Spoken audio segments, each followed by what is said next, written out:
Hello guys, I am coming with a new topic under chemotherapy, that is antibiotics, and the first antibiotic found, penicillin. Learning outcome: after watching this video, learner will able to define antibiotics, explain the first antibiotic, that is penicillin, classify different classes of penicillin, describe the mechanism of action of penicillin.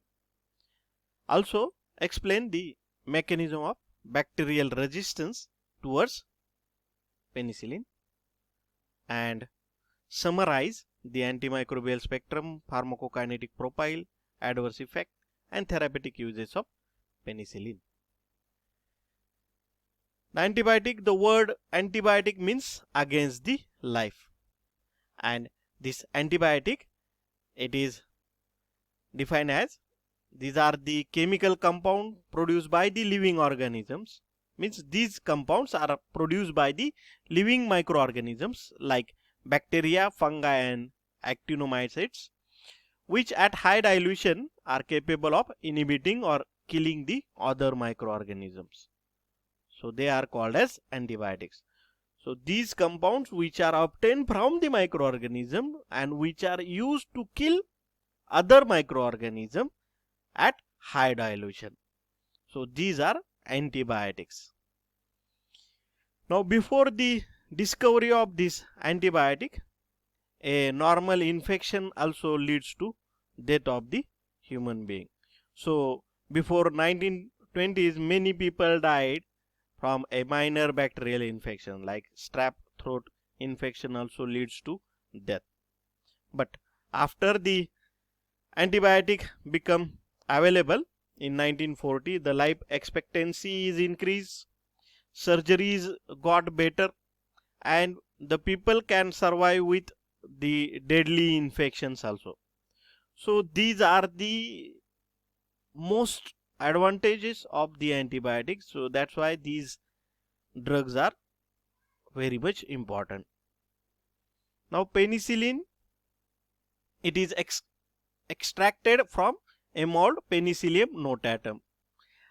These penicillins represent a large group of antimicrobial agent which consisting a penum ring in it. And this penicillin was accidentally discovered in 1928 by a Scottish scientist, Sir Alexander Fleming. You can see the general structure of penicillin. See, this is acyl side chain is there, beta lactam ring, this is the beta lactam ring, thiazolidine ring is there, this is the thiazolidine ring. So these all things are required for the activity, but out of that this beta lactam ring is important for the activity, and by removing the functional group at this position and at this position, the different semi-synthetic derivatives of penicillin can be prepared. Classification: this penicillin is classified into 4 major class. First, natural penicillin, example is benzyl penicillin and phenoxymethyl penicillin. Second is penicillinase resistance penicillin, the example is methicillin, napcillin and oxacillin. Third class is the broad spectrum penicillin, the examples are ampicillin and amoxicillin. And the fourth class is the penicillins which are active against pseudomonas, the example is carbencillin. So this is the classification of penicillin. Mechanism of action: so first, before starting with the mechanism of action, we can see the general structure of cell wall. Now this is the cell wall of gram positive bacteria and this is the cell wall of gram negative bacteria. You can see this is the peptidoglycan layer which is thicker in case of gram positive than in case of gram negative bacteria. This is the peptidoglycan layer. Now this inner layer is plasma membrane which is present in both gram positive and gram negative, but the outer additional layer of outer membrane is present in gram negative bacteria, which is additionally in gram-negative bacteria. Now we can see the enlarged structure of this peptidoglycan here below. This is the enlarged structure of this peptidoglycan. Now these peptidoglycans, these are the amino sugar chains, which is made up of NAM and NAG. NAM and NAG. So these amino sugars are there and they will form the peptidoglycan chains.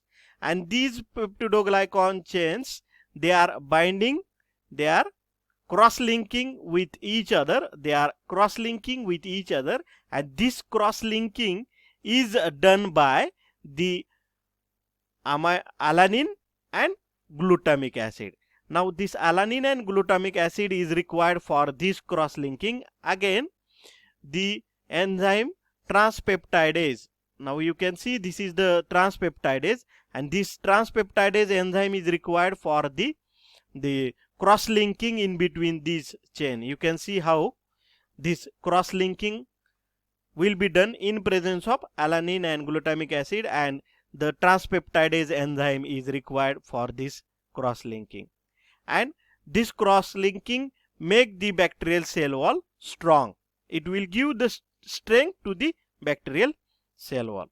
Now what happens when penicillin is given? Now penicillin, it will go to the inner part, and that will bind to the penicillin binding protein which is present on the outer part of cell membrane. This is the cell membrane. So penicillin binding protein, this penicillin will bind here, and due to this binding, this penicillin will get activated. See, the red color is activated. Now this penicillin is activated. Now after activation, it will leave that protein, and that will bind to the transpeptidase enzyme, and this transpeptidase enzyme is blocked. And now this enzyme is blocked. What will happen? That will inhibit the cross-linking. You can see this cross-linking will not happen if the transpeptidase enzyme is not there. This cross-linking will not happen. Because of this cross-linking is not happen, the next step, the peptidoglycan layer will get collapsed.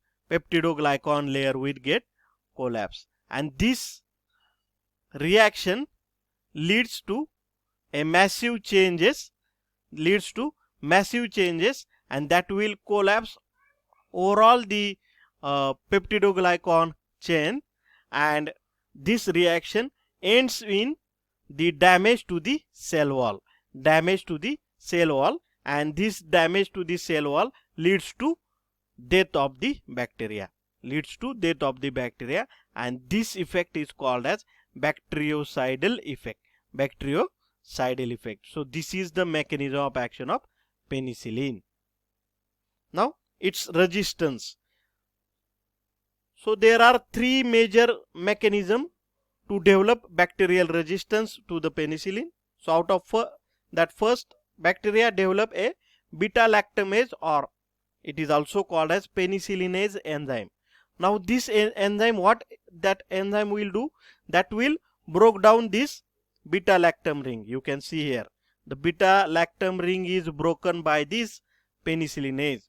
So due to which this intact ring is required for the activity. If this ring is broken, the penicillin will become inactive and there is no use of this penicillin. So by this way, the bacteria will develop resistance to the penicillin.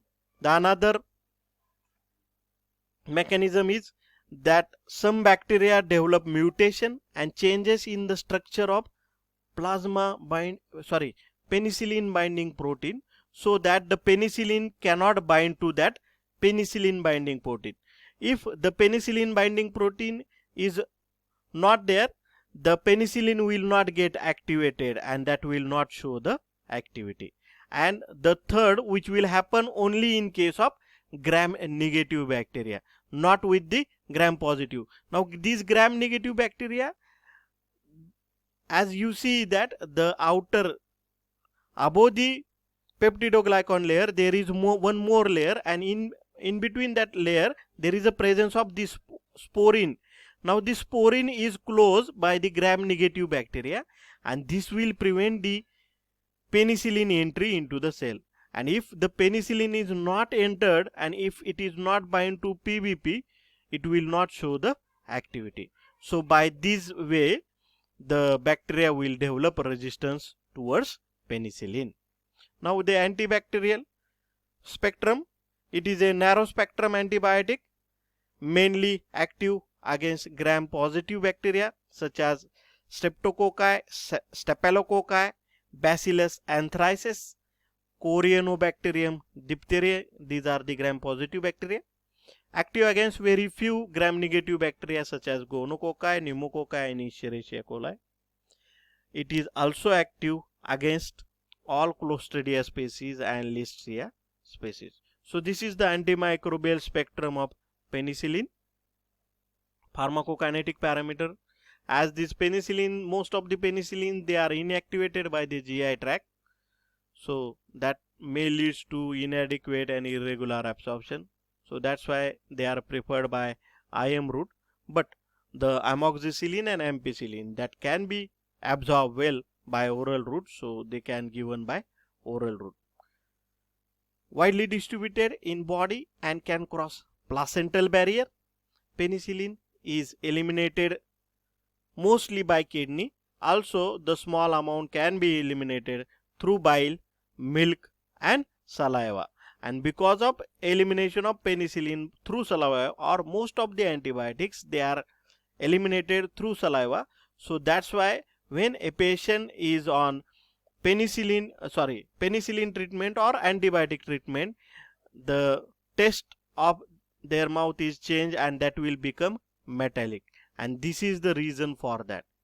Again, the co-administration of probenecid potentiate the action of penicillin by delaying its excretion of the penicillin. Adverse effect, anaphylaxis. Now this is the major adverse effect. It is rare but can be fatal, and that can be characterized by skin rash, fever, eosinophilia, acute cardiovascular collapse, bronchospasm and edema of larynx. And it is a type 1 hypersensitivity reaction. So therefore, before giving penicillin to any patient, the skin test will be done. For that, you have to scratch the skin and you have to place a drop of 1000 unit of benzyl penicillin per ml on the skin. And if you can see the veil, you can see the reddening veil, you can see here reddening veil. If it is occur after 15 minutes, then you can say the reaction is positive reaction, and if that patient is sensitive to penicillin, so that the penicillin is not given to that patient. And if the test is negative, you can go with the dosage regimen. And still, if the anaphylaxis occur, that can be treated, and that can be treated by adrenaline, which is a life-saving drug in anaphylactic reaction, along with prednisolone and promethazine. So these agents are used for the treatment. Other than this, renal complications like hematuria and albuminuria are common with penicillin. Also, the hyperkalemia will be shown by penicillin. Therapeutic uses: to treat pneumococcal infection, to treat streptococcal infection. It is used to treat staphylococcal infection, meningococcal infection, also to treat the infection caused by anaerobes, and it is a drug of choice in case of sexually transmitted disease, syphilis and gonorrhea. Also as a prophylactic in dental surgery, tonsillectomy, bronchoscopy and surgical procedures. Penicillin is effective in management of tetanus, diphtheria and gangrenes. So here I conclude, but before that we must see the safe use of medicine. As for the viral treatment, this antibiotic, they don't have any use for viral treatment, so we have to avoid it. This is the warning which is issued by CDC and FDA. So we have to use this antibiotic safely to inhibit their resistance. So stay home and be safe. and have a happy learning.